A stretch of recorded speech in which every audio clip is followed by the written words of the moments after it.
All right, I'm gonna make this fast. I'm running low on battery and I got a storm coming in.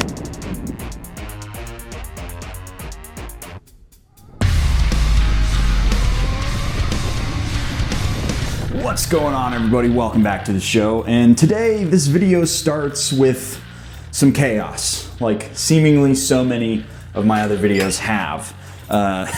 We're gonna go pick up a new motorcycle, but here's the thing.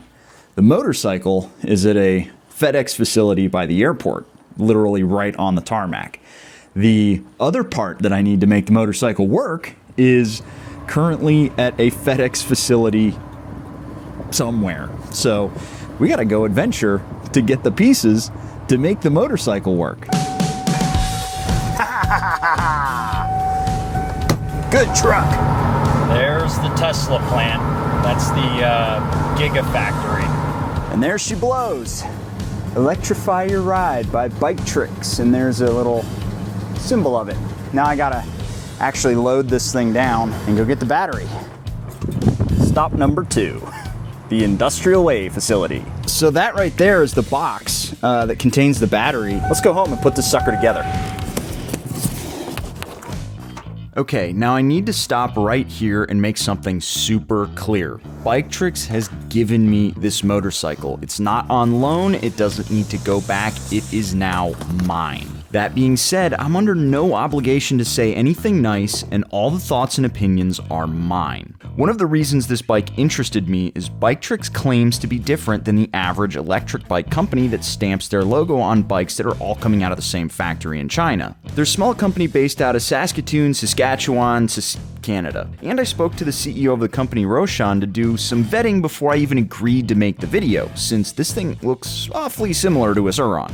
First, you may notice the word UGBest on some of these parts. That's the company they source the parts from, then they assemble them in Canada, QA test every bike before it leaves their shop, and they hold inventory of replacement parts, so you have a reliable post-purchase support. Now that's what makes the company different, but what makes this bike, which looks an awful lot like a Surron, not just some Surron clone? We'll go into a lot more detail later, but as a lightning round here at the top, longer seat, better suspension, more powerful motor, more powerful battery, poutine tray, red paint, fatter rear tire, maple syrup infused hand grips, and an incredible urge to say giver when you ride it. But seriously, this bike comes with a 6,500 watt motor that equates to roughly 8.7 horsepower and has a claimed 200 foot-pounds of torque, which I suppose is theoretically possible, but in reality it feels about as torquey as an MT-03. However, the MT-03 weighs in at 373 pounds and the Volt weighs in at roughly 150, so that torque is a lot more effective on the Volt.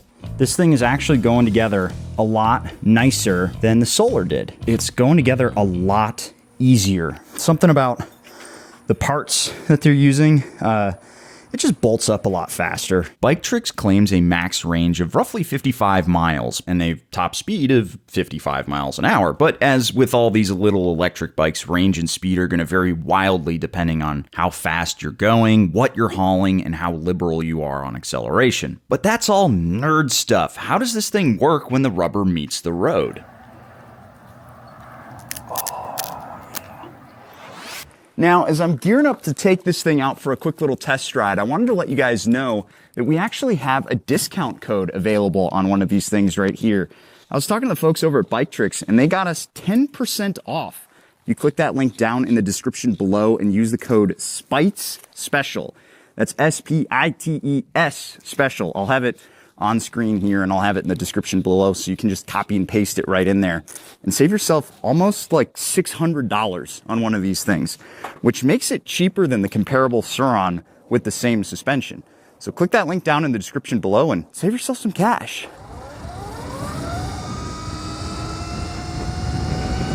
Alrighty folks, it is officially tomorrow and we are pulling away on the BTXMoto Volt. This bike has a lot of names. It says Volt 60 on the frame, it says BTXMoto online, and it's by Biketrix. So, lots of names here. But I think one of the best ways to use one of these bikes is some neighborhood mobbing. You know, down here in Texas, you actually don't get your your mail delivered to your door. You actually get it in these boxes right here. So it's a long walk there and back. So, you know, sometimes I don't feel like walking, so I don't check the mail. But when you have one of these things, you can just bop over and see what you got, get back before anybody notices. That's kind of the beauty of one of these things, is they're really stealthy. So if you're gonna do something silly, you can do it quickly.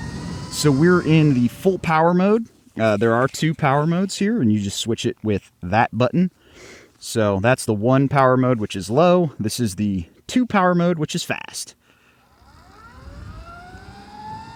So 25, 30, 35 before I want to get on the brakes. Now these things are not particularly fast. I always find it really comical that on the websites they quote the top speed like they're really quick, and that's silly. That's definitely a little bit silly.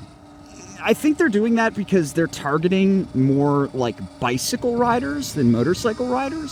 So I could understand a little bit of that, but let's put it on this 55 right here and see whereabouts I can get it to top out at. All right, let's go. So I'm just gonna sit here at wide open throttle. I will say the seating position here is actually really comfortable.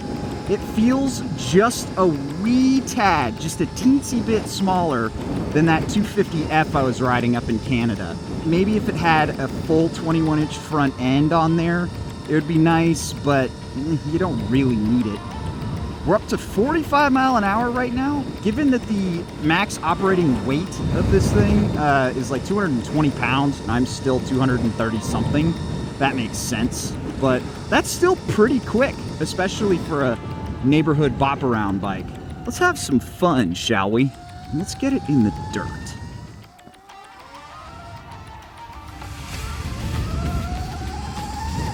All right, this place has definitely gotten a lot more overgrown. They don't actually take care of this lot. And again, one of the reasons why you can get away with this on a bike like this is it's silent, basically. You are a ninja. A leaf upon the wind. All right, let's get back in the grass and take this seriously. So I'll have a little bit more. I'm actually going to take this to a trail system around here that I've taken the Hawk to because I think it'd be a lot of fun. I've never actually ridden one of these in proper dirt, and I'm looking forward to it because I think this could be a little single track weapon because it is so light. And given how small this thing is, I'm actually kind of impressed with the standing room. I'm not that uncomfortable. You know, it'd be nice if the bars were taller, but you know, this is not a real dirt bike per se. It's, you know, a little baby boy. But again, one of the things I like about these is how easy they are to ride. I am also pretty surprised with how well the suspension is handling my weight out here. I feel like when I was riding the Solar, it was definitely struggling under me. Admittedly, I was almost 50 pounds heavier back then, but this thing, the Fast Ace suspension here is actually really absorbing a lot of the bullshit that's underneath me. This thing has actually a nice bit of power. Again, it's closer to something like the 250F, but considering that this is like, I don't know, maybe 150 pounds, I like this a lot. This feels great. And I gotta give the suspension a shout out here. I'm really surprised with how well the suspension is handling my weight. I really love these little bikes. Absolutely love them. They're so much fun. But let's pull this thing over and go over some of the specs and what actually sets this thing apart from the obvious competitor, which is the Surron. Also, doesn't this thing look cute? I love the red frame. It looks so Flashy. I like it. Now, once again, I want to thank the folks over at Biketrix for sending this thing out to me. And I need to point out, once again, I do not need to send this thing back. It is officially mine now. That makes the second electric bike that somebody has sent out to me to review. And this one, honestly, it's taken the cake so far. There's a lot to love about this thing. It's quick, it's easy to put together, charges quickly, and, you know, honestly, it's a lot of fun. But the real question is, what separates this thing from the Surron X Light Bee? Because side by side, they're gonna look very, very similar. And when you look at the specs online, they also seem very similar. I actually have myself a nice little cheat sheet here with a whole bunch of stats written down because I was not gonna be able to remember this off the top of my head. There's too many numbers with electric bikes. It's easier to just say like 100 horsepower.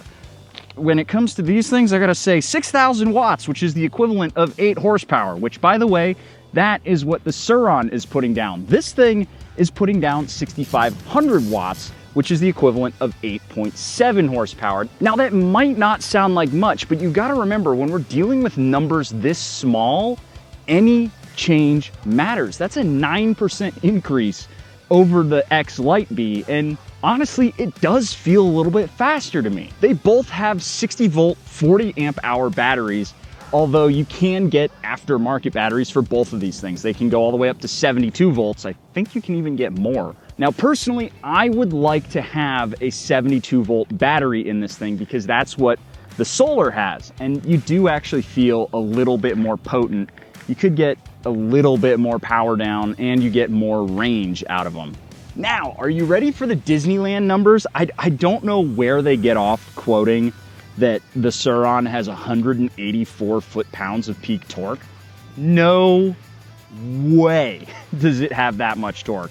And no way does this thing have 199 foot-pounds. Sure, maybe off idle you get that much torque, but in general, it feels no more or less torquey than a Grom. I would say you're probably getting maybe 8, 9, 10, maybe tops out at 15 foot-pounds of torque when you're really just getting after it. It doesn't feel crazy torquey, but again, it's not a motorcycle, it's just a little electric bike.